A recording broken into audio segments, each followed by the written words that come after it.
Bonjour à tous, c'est la rouverture de l'hippodrome de Longchamp ce dimanche et c'est vraiment un grand plaisir de retrouver cet hippodrome de galop.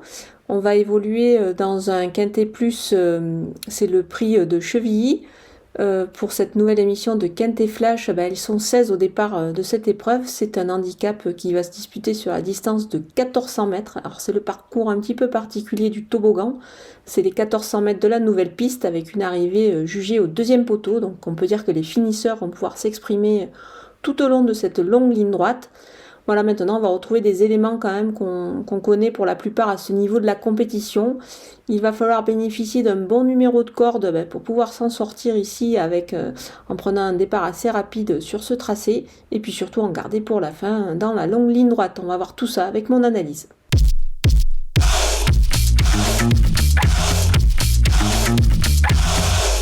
On attaque avec mes bases et le numéro 1, True Romance. C'est vraiment extra à ce niveau pour ce cheval-là. Il a de plus, on peut souligner qu'il a gagné quand même à 2 reprises sur ce parcours précis, ce qui est pas mal du tout, parce que c'est un tracé qui est quand même assez atypique.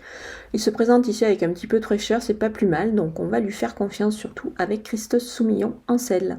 Le numéro 3, Kit Conté, c'est une 4 ans qui a démontré pas mal de moyens, de la qualité, et qui désormais on peut dire qu'elle va tenter sa chance à un niveau quand même au niveau des gros handicaps. Donc à ce point-là, il va falloir qu'elle démontre qu'elle a la pointure. Maintenant, moi je pense que ça peut être pas mal, je lui fais confiance et je pense qu'elle a tout le potentiel pour pouvoir se révéler dans cette catégorie. Le numéro 12 s'est transformé, il a pris 3 kilos de pénalité pour sa récente victoire. Je pense qu'il demeure compétitif malgré tout. C'est un cheval qui possède à mon avis pas mal de marge, donc on va le conserver ici très très haut. On poursuit avec les opposants et le numéro 8, Restev.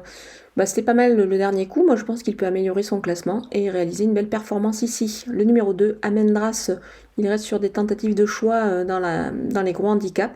Moi, je pense qu'il est capable de réaliser encore une belle performance, même si certes, il a échoué sur cette piste de Longchamp et qui découvre les 1400 mètres. Il est capable de se distinguer ici. Le numéro 13, King Rob, il a gagné cette épreuve la saison passée. Alors certes, ces derniers temps, c'est moins impressionnant de son côté, mais je m'en méfie car son poids s'améliore énormément. Donc il pourrait, pourquoi pas, refaire surface dans cette épreuve. Le numéro 4, Ludo, il reste sur des tentatives peut-être un petit peu en demi-teinte. Maintenant, je pense qu'il a les moyens de se révéler dans cette catégorie-là. Il devrait pouvoir réaliser une belle performance, d'autant qu'il apprécie cette distance. Mon coup de poker, c'est le numéro 9, Brouillard. Il a été castré au cours de l'hiver et il vient de réaliser vraiment une très très belle rentrée. C'était sur le sable de l'hippodrome de Marseille-Vivo.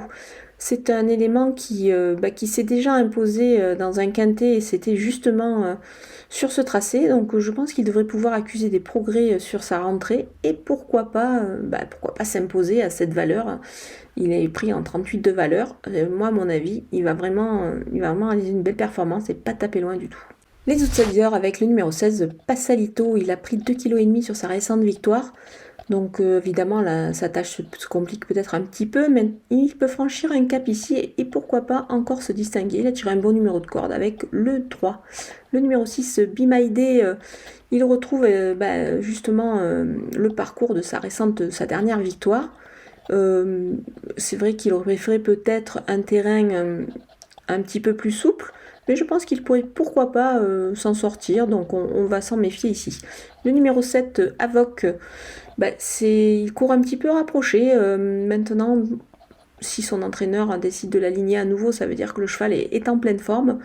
Donc on va s'en méfier, il pourrait pourquoi pas afficher une cote dans s'il venait à terminer dans la bonne combinaison. Le numéro 15, Sissio Boy, il aurait été un peu plus haut dans ma sélection s'il avait évolué sur sa surface préférée, c'est-à-dire le sable. Là c'est le gazon, la donne change un petit peu pour lui, et puis surtout il a tiré le 15 à la corde, ce qui n'est pas évident du tout. Mais attention, on ne va pas l'écarter. Le numéro 11, Heartbeat, il a réalisé une belle performance sur ce tracé avec une deuxième place, mais ici on va plutôt le voir quand même en fin de combinaison. On termine avec les délaissés et le numéro 14, Al Oula. elle aurait été vraiment beaucoup mieux dans la deuxième épreuve, je pense. Le numéro 5, French Comté, disons qu'il effectue sa rentrée, donc ça me paraît un petit peu compliqué avant le coup, face à des sujets quand même assez affûtés et de qualité ici, donc on va attendre quand même un coup avec lui. Le numéro 10, Lienissé, comme nous le confirme son entraîneur, il va encore avoir besoin de courir avant d'être vraiment au top de sa forme, donc on va également attendre avec lui. Voilà, on a passé en revue tous les partants de ce Quintet Plus de Longchamp pour la réouverture. Ça va être formidable avec une réunion magnifique. Et je vous laisse avec ma sélection et mes conseils de jeu.